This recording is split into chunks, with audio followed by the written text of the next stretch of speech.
অঙ্গনার অঙ্গনে অনুষ্ঠানে আপনাদের সবাইকে স্বাগত জানাচ্ছি। আমাদের এই অনুষ্ঠানের একটা প্রয়াস সবসময় থাকে যে নারীর উন্নতি বা সমাজে তার প্রতিষ্ঠা, তার বিকাশ বা নারীদের এগিয়ে যাওয়ার যে লড়াই, এই সবটাই আপনাদের সামনে তুলে ধরার।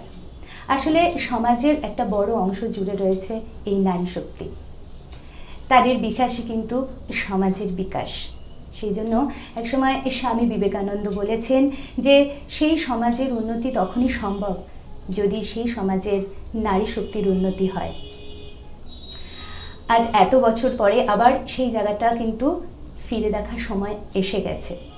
এই মুহূর্তে আমাদের সঙ্গে যিনি শিল্পী অতিথি রয়েছেন, অবশ্যই তার সাথে আলাপ করিয়ে দেব, কিন্তু তার আগে জানিয়ে রাখি দর্শক বন্ধুরা, আমাদের শিল্পীও কিন্তু একই রকমভাবে সংগ্রাম চালিয়ে তার নিজের জায়গাটা করে নেওয়ার চেষ্টা করছে এবং যথেষ্টই সাড়া ফেলে দিয়েছে। আমাদের সঙ্গে রয়েছে তৃষা ঘোষ। নমস্কার। হ্যাঁ, আমাদের অনুষ্ঠানে তোমাকে পেয়ে সত্যি ভীষণ ভালো লাগছে। অনেক অনেক অনেক স্বাগত আমাদের এই অনুষ্ঠানে তোমাকে। তৃষার সাথে আমরা আরও বিস্তারিত অনেক আলোচনা করব, কিন্তু তার আগে জানিয়ে রাখি তৃষার একটা আর্ট স্কুল রয়েছে এবং সেটা তৃষাই পরিচালনা করে।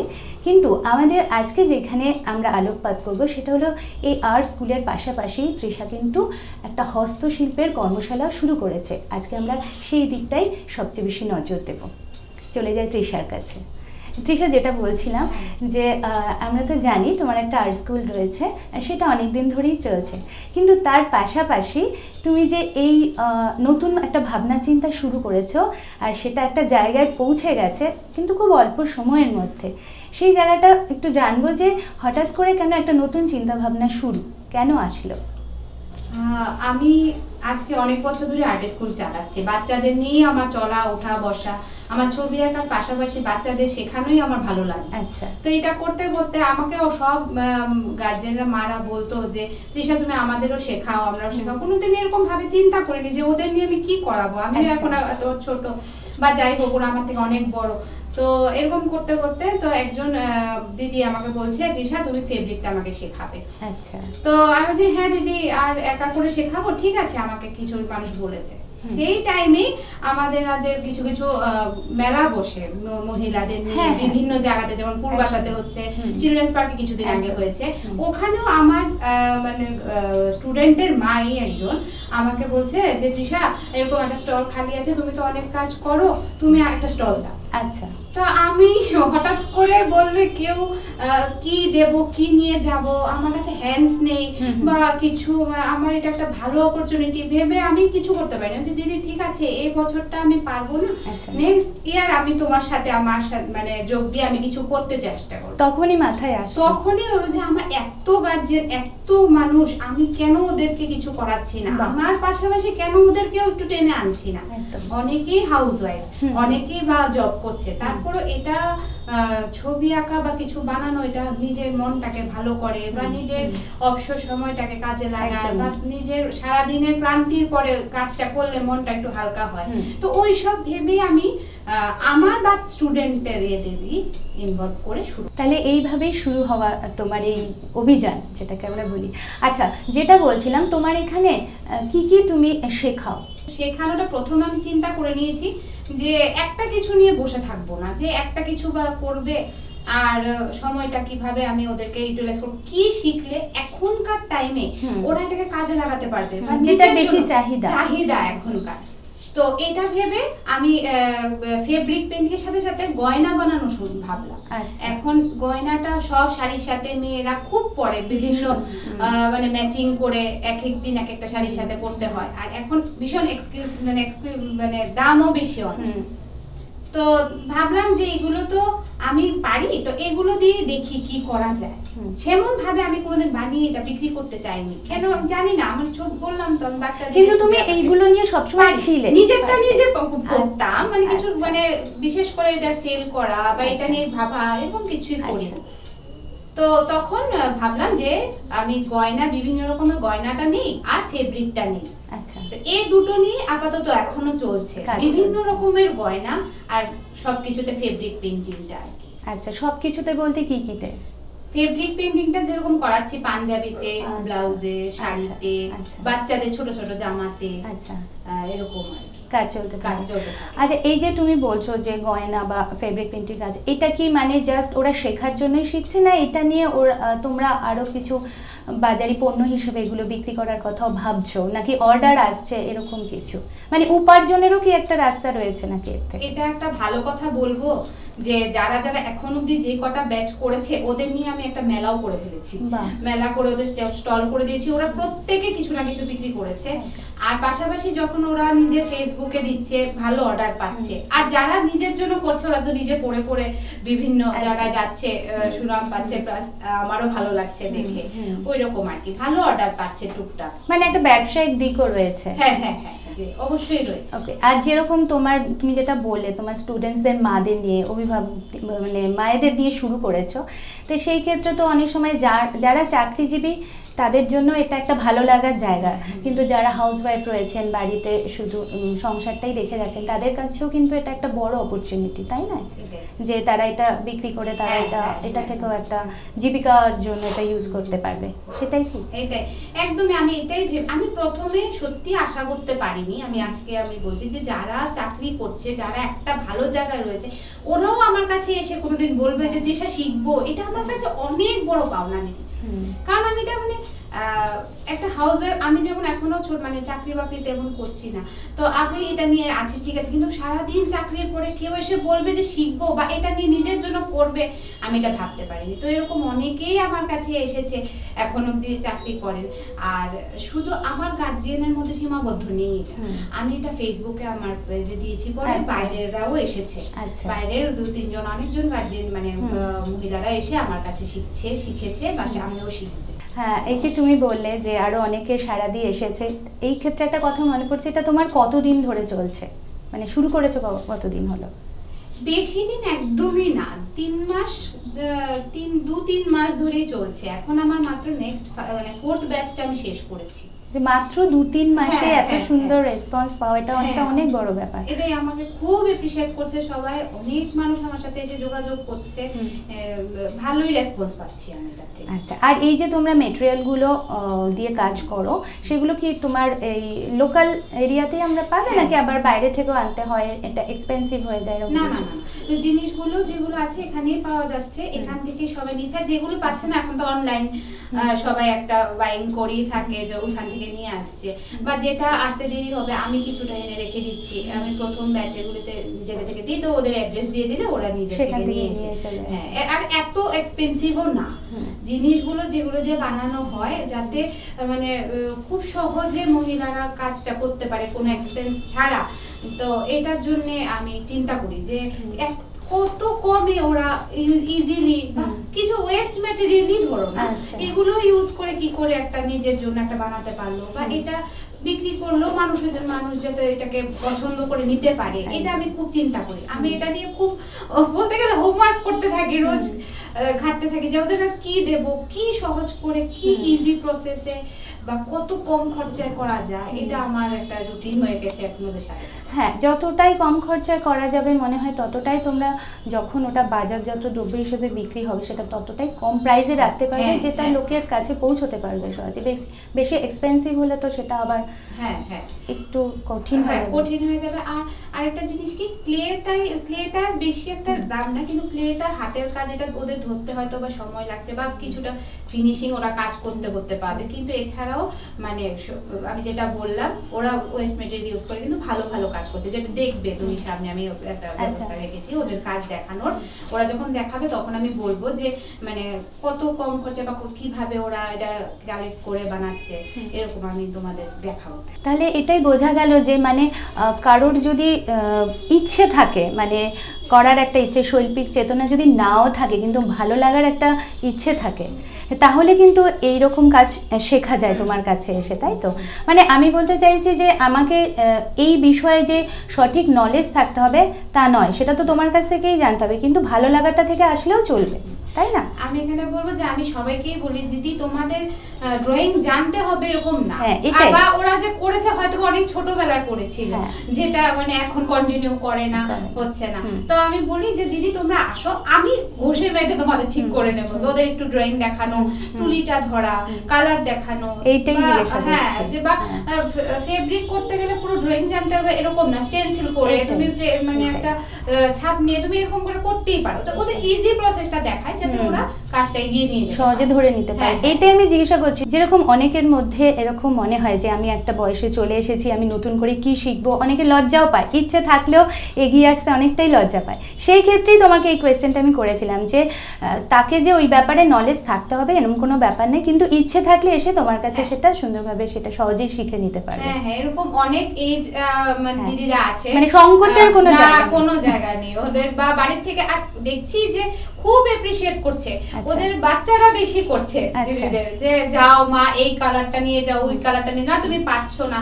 তো আমার সাথে সাথে মনে পড়ে যে ওই আমার স্টুডেন্ট গুলো ওদের একটা অভিভাবক মানে একটা টিচার নিয়ে একটা জায়গা পেয়ে গেছে, যে আমার ম্যামের কাছে করে বা আমার মা করছে, এটা ওরা খুব খুশি, উৎসাহের একটা খুব উৎসাহ দিচ্ছে। এটা খুব আমি দেখতে পাচ্ছি কয়েকটা ব্যাচে। তো তোমার সাথে যদি এখানে এসে মানে শিখতে চায়, যোগাযোগ করতে চায়, তাহলে তারা কিভাবে করবে? আমার আর্ট সলিউশন একটা তৃষা ঘোষ নামে আমার পেজ আছে ফেসবুকে, ওইখানে গেলে আমি অ্যাড টেড সব দিয়ে দিচ্ছি, আমার ফোন নাম্বারও আছে ওইখানে আছে, বা ওখান থেকে বেশিরভাগ যোগাযোগ করে আসছে। আচ্ছা, এইভাবে তোমার এখানে এসে পৌঁছানো যাবে। আর আরেকটা কথা অনেকক্ষণ ধরে জানতে ইচ্ছা করছে, যে এই যে তোমার গলায় যে দেখছি না একটা একটা একদম নতুনত্ব এই জিনিসটা, এই ব্যাপারটা কি একটু জানবো? হ্যাঁ দিদি, এটা আমি নতুনই করেছি, এটা রেজিন পেন্ডেন্ট, এটা রেজিন দিয়ে করা, ভিতরে ন্যাচারাল ফ্লাওয়ার ইউজ করে। তো এটাও আমার নেক্সট আমার প্ল্যানে আছে, আমি রেজিনের গয়নাটা নিয়েও আমি করতে চাইছি, ওদের মধ্যে একটু ছড়িয়ে দিতে যাচ্ছি, কারণ এখন আগরতলার মধ্যে এটা একদমই নতুন বলতে গেলে। তো এটা ওদের যদি শেখায় হয়তো বা ওরা এটা দিয়ে আরেকটু এগিয়ে যেতে পারবে। তো এই রেজিনের গয়নাটা আমার একটা নতুন একটা ভাবনা, নেক্সট আমি এটা নিয়েও ক্লাস করব। আচ্ছা, ওই যে তুমি রেজিন বলে, এর ভেতরে কি আছে এটা একটু জানতে চাই। রেজিনটার ভেতরে ন্যাচারাল ফ্লাওয়ার আছে, ন্যাচারাল ফ্লাওয়ারটাকে প্রিপেয়ার করে তারপরে এটার মধ্যে কাস্টিং করা হয়, কাস্টিং করে তারপর পেন্ডেন্ট হিসেবে ইউজ করা হয়। এটা বিভিন্ন রকমের হয়ে থাকে। তো এটা আমিও শিখছি, বা এটা নেক্সট একটা প্ল্যানিং এ আছে যে এটা নিয়ে ওদের একটু নলেজ আমি দেব। এটা মনে হয় রিজনেবল প্রাইসের মধ্যেই তোমার? হ্যাঁ, এই রেজিনটা একটু কস্টলি। আচ্ছা, রেজিনটা বেশি মানে কমফোর্ট প্রাইসে থাকে না, একটু কস্টলি, কিন্তু এটা একটু মানে নতুনত্ব একটা ব্যাপার আছে, তার জন্য এটা একটা আমার শেখানোর একটা জায়গা, বা যারা করছে ওরাও একটু ইন্টারেস্ট দেখাচ্ছে যেটা শিখবো।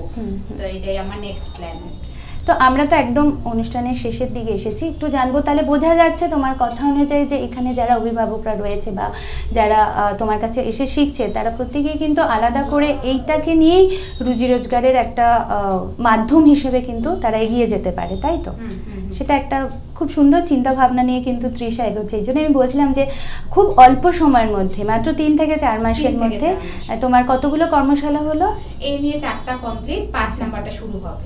পরপর মানে তুমি সাড়া পাচ্ছ এই জিনিসটা? হ্যাঁ হ্যাঁ হ্যাঁ, আমি আর বেশি জন নিয়ে আমি করি না, কারণ আমি একা করাই, বা আমার সাথে শুধু একজন হয়তো বা আমার গয়নার দিন থাকে, ও আমার ছোট বোনের মতনই, তো ও এসে হেল্প করে।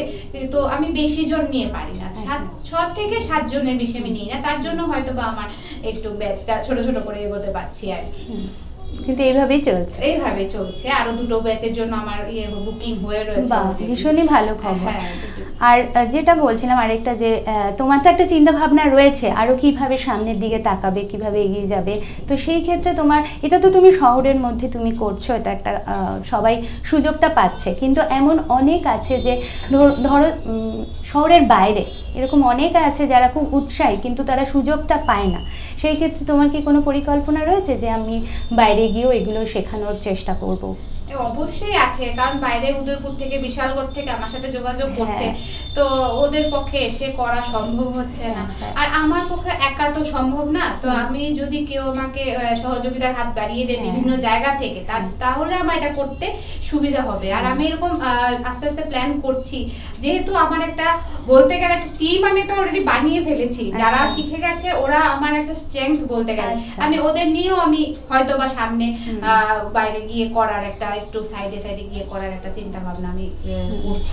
তো আমরা চলো তোমার কয়েকজন স্টুডেন্টের কাছ থেকে দেখে নিই তোমার কি কি রকম কাজকর্ম তোমরা সব করে থাকো। আমরা এখন সরাসরি ওখানে চলে যাচ্ছি। ঠিক আছে।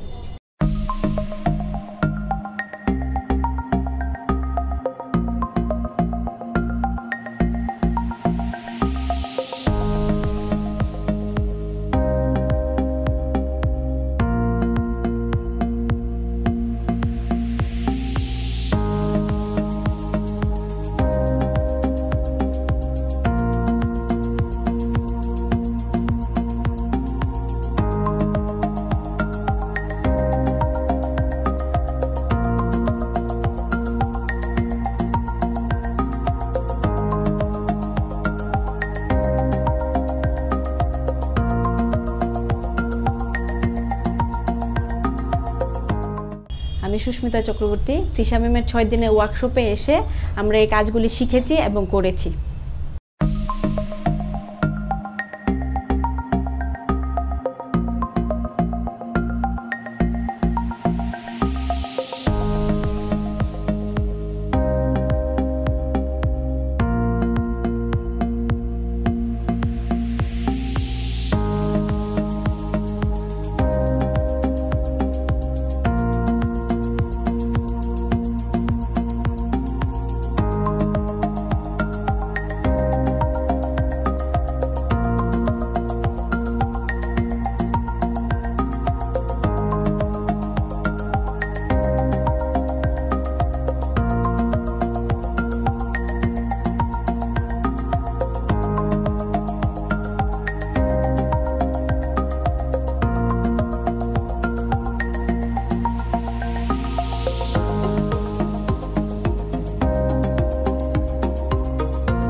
সায়নী চক্রবর্তী, আর আমার সঙ্গে আছে রুমাদি আর পারমিতা দে।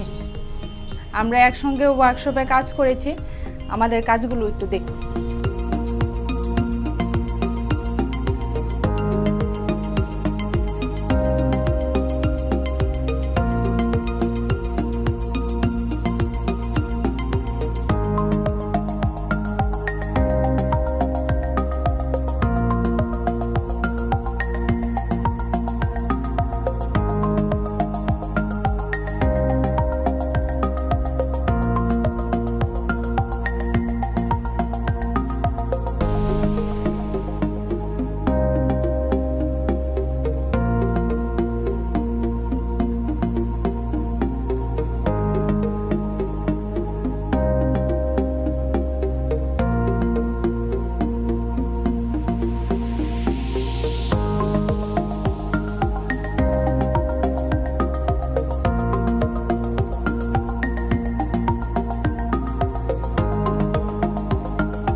এই যে এখানে ওয়ার্কশপটা চলছে ক্রিয়েটিভ লেডিস, তো এখানে আসার চিন্তা ভাবনা দিদি তুমি কিভাবে করলে, মানে কিভাবে তোমার মনে হলো এখানে এসে জয়েন করবে, এগুলো শুরু করবে? ছোট্টবেলা থেকে ইচ্ছে ছিল শেখা, কিন্তু সেভাবে কোনোদিন সময় সুযোগ কিছু হয়নি।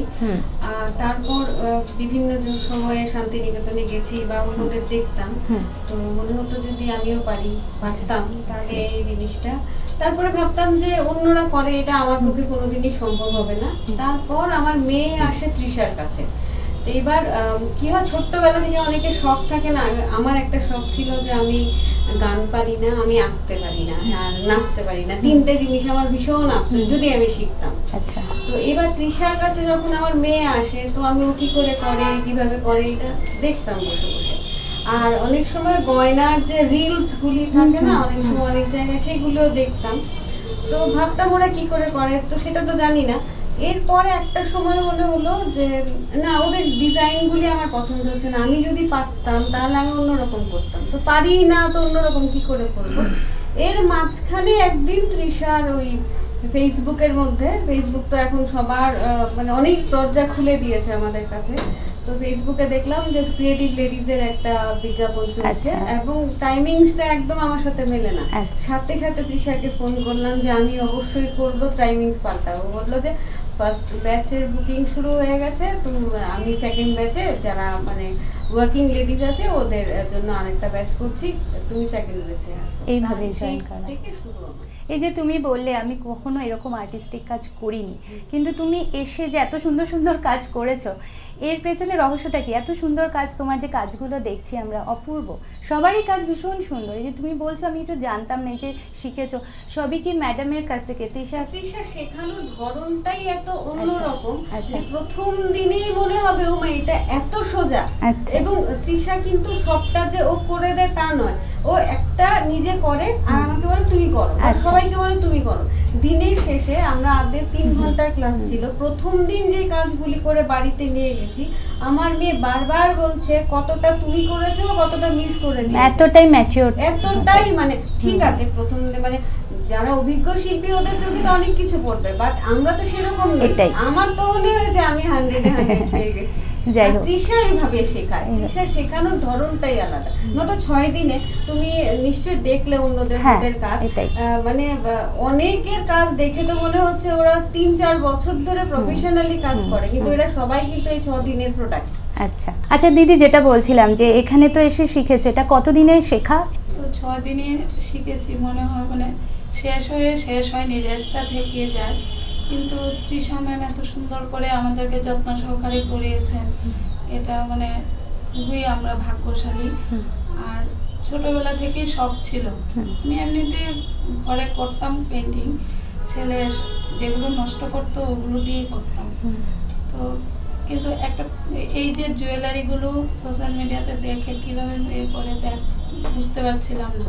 তো হঠাৎ একদিন ফেসবুকে দেখলাম ম্যাডাম একটা অ্যাড দিয়েছেন, তখন আমি ম্যামের সঙ্গে যোগাযোগ করলাম যে আমি শিখতে পারবো কিনা, যেহেতু ওয়ার্কিং লেডি, তো টাইমিংসটাও মিলে গেছে।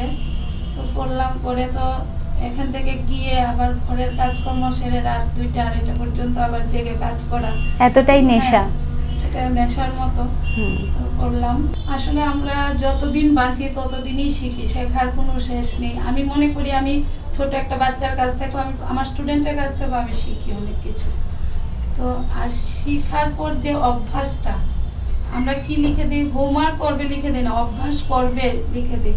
তৃষা ম্যাম আমাদেরকে বলেন যে অভ্যাস করবে বাড়িতে, আর যত অভ্যাস বা ঘষা মাজা হবে ততই জিনিসটা ক্লিয়ার হবে, আরো নিখুঁত হবে। একদম এইটাই আমার কথা বলার ছিল। ধন্যবাদ। উনি যেটা বললেন কথাটা খুবই দামি, যে যতদিন বাঁচি ততদিন শিখি। তো আপনি কি ওয়ার্কিং লেডি, মানে কাজ করছেন, এর মাঝখানে সময় সুযোগ বার করে এখানে এসে এটা শেখা কেমন লাগছে? শুনি ভালো লেগেছে, কারণ আমরা তো সময়টা কম পাই। প্রথম যখন দেখলাম তৃষা টাইমটা দিয়েছে, টাইমটাই আমার ম্যাচ করতো না। তো আমি তৃষাকে বললাম, সে বলছে দিদি তুমি আসো। তা তারপর আসলাম, আসার পর কাজ করার পর এটা একটা নেশার মতো হয়ে গেছে। আমি প্রতিদিন ক্লাস করে যেতাম, আর এসে তৃষাকে বললাম তৃষা আমি কালকে রাতে ঘুমাতে পারিনি।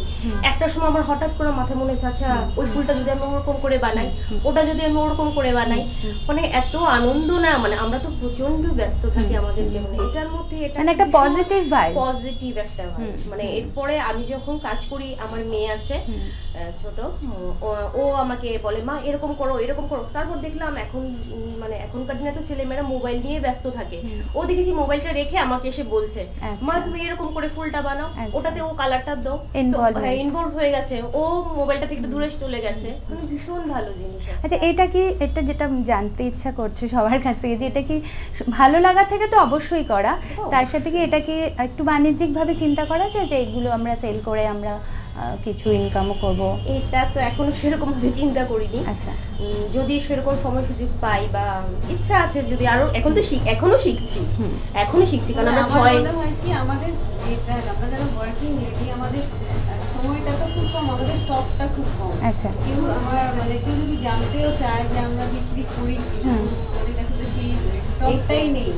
হ্যাঁ, যা করেছি সেটা তো নিজেদের জন্য করেছি, কাউকে বানিয়ে দিতে গেলেও যে সময়টা দরকার, মানে পুরোটাই বেশিরভাগটাই ভালো লাগার থেকে। এখন গিফট করে, সামনে পুজো আসছে, আমি তো বলে দিয়েছি যাদের চিনেন সবাইকে গিফট করবো। অসম্ভব, খুব ভালো লাগলো। আমার মেয়ে যেরকম নাচ করে, আমার গলার এটা পরে ও নাচ করে ফেলেছে অলরেডি। তো এগুলি ভালো লাগে না, মানে আমার হাতের বানানো জিনিস দিয়ে আমার মেয়ে পড়ছে, প্রোগ্রাম করছে, এগুলি তো আমরা কিনেই দিতাম এতদিন। খুবই ভালো লাগলো সবার সাথে কথা বলে, আপনাদের এই ভালো লাগার জায়গায়, প্যাশনের জায়গাটা দেখে। আপনাদের আরও অনেক উন্নতি হোক, অনেক সফলতা আসুক, এটাই আমাদের সবার কামনা রইল।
এসে হস্তশিল্পের এত কিছু দেখে সত্যি মনটা ভরে গেল।